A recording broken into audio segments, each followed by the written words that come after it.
Bon, on est toutes et tous un peu pareils, non? Avec ces écrans partout, tout le temps, et cette fatigue qui s'installe. Ah oui, cet épuisement numérique, c'est réel. Justement, aujourd'hui, on regarde une initiative française qui essaye d'apporter une réponse positive. Le Crédir, une ONG fondée en 2013 qui parle de qualité de vie globale. C'est ça. Et ils ont des projets précis pour 2025. L'idée, c'est de comprendre leur approche et surtout comment on peut participer. Exactement, une approche tournée vers l'action. Alors, le Crédir, il part d'un constat sur le temps d'écran, le manque de repos, mais il ne s'arrête pas là. Non, et c'est ça qui est intéressant.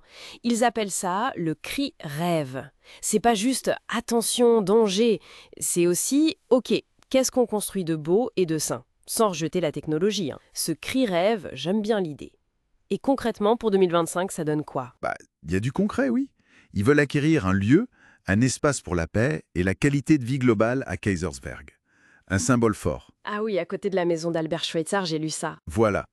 Et aussi lancer l'IP, un institut pour la prévention de l'épuisement humain, pour la recherche médicale sur les marqueurs de l'épuisement. C'est ambitieux, hein?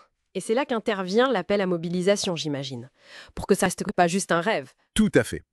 C'est vraiment le cœur de leur message optimiste. On peut tous faire quelque chose. Déjà, simplement relayer leurs infos, leurs messages. C'est pas grand-chose, mais Mais dans le bruit ambiant, ça aide. oui. Et après, bien sûr, il y a le soutien financier pour ces projets. Exactement. L'espace, l'IP, ils ont besoin de fonds. Chaque contribution, même modeste, compte pour bâtir ces outils. Et il parle aussi de mise en relation, c'est ça? Oui. Mettre en contact avec des entreprises qui sont sensibles à ces sujets ou des personnalités qui pourraient être marraines parrains. Amplifier leur voix. D'accord. Et puis il y a le bénévolat, tout simplement. Donner de son temps, ses compétences. C'est ça. L'idée générale, c'est que chacun, à son niveau, peut apporter sa pierre. C'est vraiment un appel à une énergie collective et positive. Donc, en résumé, face à l'épuisement numérique, le Crédir propose des projets tangibles et nous invite toutes et tous à participer à cette dynamique constructive. Voilà. C'est une démarche résolument tournée vers l'action et l'optimisme. Et pour finir, une petite question pour la route.